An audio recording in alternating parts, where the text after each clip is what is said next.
Good evening, everyone, and welcome to another round of sound. We are live, and this is the #1 Cochran Sports Showdown, and we always have a lot to talk about. We'll get into some of the Steeler moves this week, including another signing tonight in free agency. We'll talk about someone we never thought we would have talked about, Josh Harris. And I know you're sitting there saying, who is he? Well, he's getting clicks, so we'll talk about what he said this week. But the #1 topic tonight on the #1 Cochran Sports Showdown will be the Penguins, who had a disappointing weekend. Lost 2 points yesterday, lost another one today, and they find themselves still in a very tenuous position, third place in the Metro, but Carolina has 2 games in hand. We'll talk about that tonight. Here's your panel, left to right on your television screen. We have Josh Yohe, outstanding beat writer for The Athletic on the Penguins. In the middle, Chris Mueller, back in the hot seat here from the PM show, every day 2 to 6 on 93.7 The Fan. And to the right, it's Paul Zeise, outstanding columnist with the Post-Gazette and radio host on 93.7 The Fan as well. So the Penguins let one slip away again, and these points are important. You could argue with me that the Penguins don't need to win a division to win a Stanley Cup. I know they've done that, but at the same time, you don't want to go in to the postseason playing this way and losing games that really you should have won. Josh Yohe, let's talk about what happened tonight. They had a lead, and once again, just like the Stadium Series, it went away, and some, I thought, questionable goal allowed by Matt Murray on James Van Riemsdyk.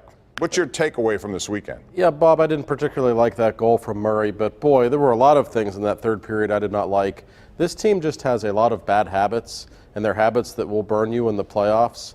With 6 minutes left, when you're protecting a 1-0 lead, you don't take a penalty for too many men on the ice. That just can't happen. That's unacceptable. If you can read Mike Sullivan's lips, you know he wasn't very happy about it either, nor should he have been. Then, with a minute left, Sidney Crosby's line is on the ice. All 3 of the forwards are going for an empty net goal. They're all caught flat-footed in the neutral zone, which gives Philadelphia an odd man rush with the goaltender pulled. That can't happen either, and we've seen too many things like this, bad situational hockey over and over again. Yes, this team is talented, but especially when you consider the people out of the lineup right now, you have to play smart.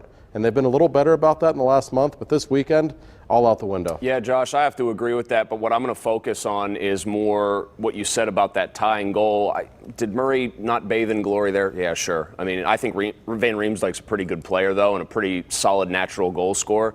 What is Crosby doing watching the paint dry? You know, he has gotten so much credit, and deservedly so, for like willing this team into a little run here and playing some of the best hockey we've seen from him 200 feet of ice in a long time. But he was chasing an empty netter. You're exactly right. And then in overtime, what was he trying to do there? The pinch up, the flat-footedness on the first play, fine. I had an audible gasp on my couch watching the second play. I have no idea what he expected he was going to be able to do with 4 seconds left, if that works. It ends up costing them a point. And the upshot to all of this is, Bob, you said that, hey, they don't need to win the division or win the Metropolitan to go deep in the playoffs. Mm-hmm. I get it. They would be in good shape if they avoided a wild card matchup with anybody, though. That's the goal here. Get the Islanders in the first round, because that's the team you want to see. You don't want to get yourself into a jackpot with a powerhouse. I think the thing that we have seen with this team is just they're very consistent at being very inconsistent, and especially right now with some of the guys they're missing in the lineup, as Josh said, the margin for error is a lot less than what it normally is. I think when you look at this weekend, and they only got 1 point out of a possible 4 back-to-back home games, that's got to be a little bit frustrating. But the way they lost this game tonight is one of those things where this is a scenario that I could see actually them losing 2 or 3 times in a series. And of course, if you lose a couple of times in a series in bad ways like this, you're probably going to lose the series. So they've got to figure out a better way to close some of these games. I think that Matt Murray has been really spectacular the last 3 or 4 weeks or whatever. But boy, both I thought of the last 2 goals, he probably should stop. Well, the problem I thought was still, should he have stopped the tying goal? Yeah, again, he's going the wrong way on that one. I feel like the problem there, what needs to be talked about, or what is thematic with what we've discussed so far, is the fact that he had been so good to that point in the game, pitching a shutout for basically 2.5 minutes, that his teammates hung him out to dry. They were assuming that if somebody got by them and maybe Philly got a little rush, he was going to stop it. Well, he didn't. And that's the kind of, that's loose, sloppy stuff. I was sitting on the couch thinking, man, it's the little things in sports with all the Steelers nonsense that are nice. Like the Penguins putting an absolute dagger in the Flyers and getting them in a body bag, be done with them. Their playoff chances are gone, and then that happened. You can't give up an odd man rush. You can't give up an odd man rush in that situation. But they got, Josh, do you agree that there was maybe a little arrogance there? Like, if we give one up, they haven't scored all night. It's going to work out. We'll be fine. Somebody's going to make a play or Matt's going to make a save, because that's how I read it. Maybe it was arrogance. Maybe it was just bad habits, because I've seen them do stuff like that all season. But it's an issue. And by the way, at Carolina, at Nashville, and at Dallas, their next 3 games, that's not an easy schedule. Those are places where they don't always play well. They better be careful this week. All of a sudden, we're not going to be talking about them just comfortably being in 3rd place and playing the Islanders. Carolina has 2 games in hand, not just 1. So if they win that game, they're within 1 with 2 games in hand. And there you go. Those are more points. So the big news after the game was Evgeni Malkin, who yesterday took a shot from Robert Bortuzzo, which I thought was interference, but he took it in the ribs, it looked like. So when you look at this situation now, it's not week to week, or not day to day, it's week to week. But we heard Chris Letang described as day to day, and he's been out for almost a month. So, Paul, talk to me about the ramifications of playing now down the stretch without Malkin potentially for maybe the rest of the way. What's amazing about the Penguins is just when people say, you know what, if they lose this guy, they have no chance. They go on a run, and a couple of years ago it was, if they lose Letang, they have no chance, and they ended up winning the Stanley Cup. So I think the ramifications are, it's still a regular season, so if you're without Malkin and Letang, it's probably going to catch up to you, and there's probably going to be a point where you're not going to be able to overcome it. But I've learned the hard way, you probably don't count this team out. So one of the reasons that ends up happening, that they go on these runs, is the guys eventually get back. In Malkin's case, he ends up playing the playoffs pretty healthy, not healthy, but very fresh, because he's usually not played a full season. Letang, they did it without him. I mean, it was one of the most unbelievable things I've ever seen, given what he meant to them. I think the key here is going to be, does each guy come back? When they come back, do they have enough time? Malkin might not have virtually any, judging by what Mike Sullivan said, to get up to some sort of game speed. That's what I want to know. When each guy is healthy, how quickly do they reintegrate into this team and into their? And is there a big-time problem with how good some of these guys who've been playing, who otherwise wouldn't be, is there a problem when they come out of the lineup? And they better be careful with Sidney Crosby's minutes. He looked a little tired to me this weekend.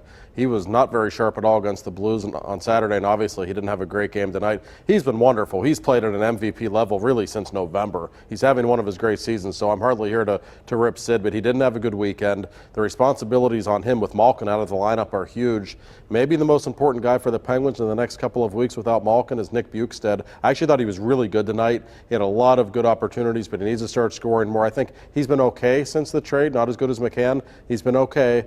This is an opportunity for him to shine. He needs to be better than that. Another guy, Josh, would be, we saw him tonight, Teddy Bluger. Yeah. Seems like every time he gets in there, and he played well tonight. He was doing a lot of good things aside from the goal he scored. No, he did. And listen, the Penguins can survive without Malkin. I think what this means is, forget about winning the division. Even though they're only 5 points out, I don't see that happening. But we've already said it. You don't want the wild card. That means you play probably Washington or Tampa in the first round. The Penguins are capable of beating them. That's not who you want to play in the first round for sure. A series against the Islanders is probably their best bet. Still reasonable, but without Malkin, it certainly does hurt. Yeah, especially when you just consider the injuries themselves and that potential first round series. It's a meat grinder. It absolutely wears these guys out, I think, if they have to play. Especially Tampa, the problem is you just probably aren't going to win that series. Yeah.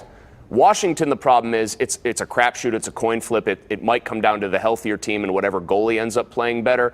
But if you come out of it, chances are it was a 6 or 7 game crucible, and then you're not in such great shape, regardless of who's next on the docket for you. So good point. It would just be good for them if get something out of Bukestad, more like what he gave you tonight, and get themselves into a relatively comfy series. I'm not saying comfy, but you know what I mean. I don't know. Get into a series with the Islanders where you feel like you should win against a team that's ahead of schedule. Here's my thing: the way the Islanders play, do you really want to see them? You know what the vibes I get, Paul, is when the Islanders are a couple years, maybe a full year, 2 years ahead of schedule post Tavares. Okay, they shouldn't be here. No one expected them to be here. It reminds me of a little bit of the 07 Penguins that got to the playoffs. Hey, they're back, and then Ottawa just absolutely stomped with a that, mud but what hole I'm in them. saying is, of all the teams that you look at the way that the Islanders play and how they would grind it and everything else, I would hate to be the Penguins and find myself in a Game 7 against a team that if they get a 1-0 lead, might not give up a goal, you know what I mean, for 90 more minutes or whatever. That's a team that, to me, I understand why everyone would want to play them, and it seems logical, but that's the team, because of their style, that's a tough team to play, I think, in a series. And if you know your Penguins history, the Islanders do a lot of bad things to the Penguins in the playoffs. And every game against the Islanders will be a 2-1 overtime game. That's how they play. Well, it'll be the Senators series from a couple years ago and done again if that happens. But you know what? I know that series went down to the wire. It was a 7-gamer, double overtime. We all know how it ended. Chris Kunitz. I feel more comfortable about that because the idea of a solid, in his, kind of right mental state, Matt Murray, because I don't think he's the kind of guy. I know he had a goal we all didn't like tonight. I don't think he's going to give away a game in that series, because that's my big worry. Do you have a goalie who's loose enough, who maybe gives up a 2-goal game where it should have been a shutout, and that's how you end up losing one? All right, we got to take a break here. But before we do, we're going to talk about a major move that has just been made by the former Kenny Ross Chevrolet and Nissan in Zelienople. They're both now part of the #1 Cochran team. This is #1 Cochran's first ever Chevy franchise and Nissan store. #4. Right now, you get grand opening buy/lease offers. Listen to this, an extra $1,000 over KBB for your trade. It's only now at the new #1 Cochran Chevrolet and #1 Cochran Nissan in Cranberry. Steeler topics are coming up next. The #1 Cochran Sports Showdown is brought to you by #1 Cochran, Go One Better, and by Highmark Blue Cross Blue Shield. Have a greater hand in your health.